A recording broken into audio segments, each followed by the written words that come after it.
Vadakara കാഫർ screenshot വിവാദത്തിൽ ആരോപണ വിധേയനായ അധ്യാപകൻ റിബേഷ് രാമകൃഷ്ണനെതിരെ വകുപ്പുതല അന്വേഷണം നടത്താൻ തോടന്നൂർ ഉപജില്ലാ വിദ്യാഭ്യാസ ഓഫീസർക്ക് പൊതുവിദ്യാഭ്യാസ ഡയറക്ടർ നിർദ്ദേശം നൽകിയിരിക്കുന്നു. യൂത്ത് കോൺഗ്രസ് നേതാവ് ദുൽകിഫിൽ നൽകിയ പരാതിയിലാണ് ഈ നടപടി. രാഹുൽ സുരേഷ് നൽകും കോഴിക്കോട് എന്നതിന്റെ കൂടുതൽ വിശദാംശങ്ങൾ.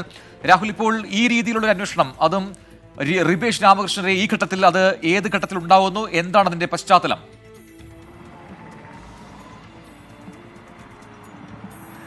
പ്രജിൻ, റെഡ് എൻകൗണ്ടർ എന്ന ഗ്രൂപ്പിൽ ഈ സ്ക്രീൻഷോട്ട് ആദ്യമായി പോസ്റ്റ് ചെയ്തത് റിബേഷ് രാമകൃഷ്ണനാണെന്ന് പോലീസ് കണ്ടെത്തിയിരുന്നു. ഈ റിപ്പോർട്ട് ഹൈക്കോടതിയിൽ സമർപ്പിക്കുകയും ചെയ്തതാണ്.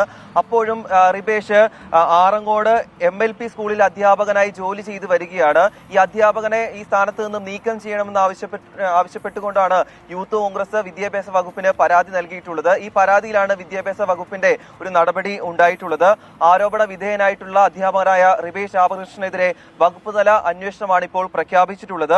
തോടന്നൂർ ഉപജില്ലാ വിദ്യാഭ്യാസ ഓഫീസറോട് അന്വേഷണം നടത്തി റിപ്പോർട്ട് സമർപ്പിക്കാനാണ് ഇപ്പോൾ പൊതുവിദ്യാഭ്യാസ ഡയറക്ടർ നിർദ്ദേശം നൽകിയിട്ടുള്ളത്. ഇത് സംബന്ധിച്ച നടപടി വിദ്യാഭ്യാസ വകുപ്പ് ആരംഭിച്ചു എന്നാണ് നമുക്ക് ലഭിക്കുന്ന വിവരം. യൂത്ത് കോൺഗ്രസ് ജനറൽ സെക്രട്ടറി ആയിട്ടുള്ള ദുൽകിഫിൽ നൽകിയ പരാതിയിൽ കൂടിയാണ് ഇപ്പോൾ നടപടി ഉണ്ടായിട്ടുള്ളത്. എന്താണെങ്കിലും അന്വേഷണം കാര്യക്ഷമമായി പോലീസിന്റെ ഭാഗത്തു നിന്നും പുരോഗമിക്കുകയാണ്.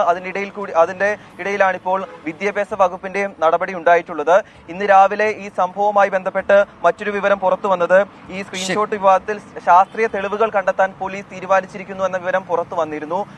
അതിന്റെ ഭാഗമായി ആരോപണ വിധേയനായിട്ടുള്ള MSF ജില്ലാ സെക്രട്ടറിയുടെ ഫോണും പോലീസ് കസ്റ്റഡിയിലെടുത്തിട്ടുണ്ട്. പ്രജിൻ, രാഹുൽ സുരേഷാണ് കോഴിക്കോട് നിന്നും വിശദാംശങ്ങൾ നൽകിയത്.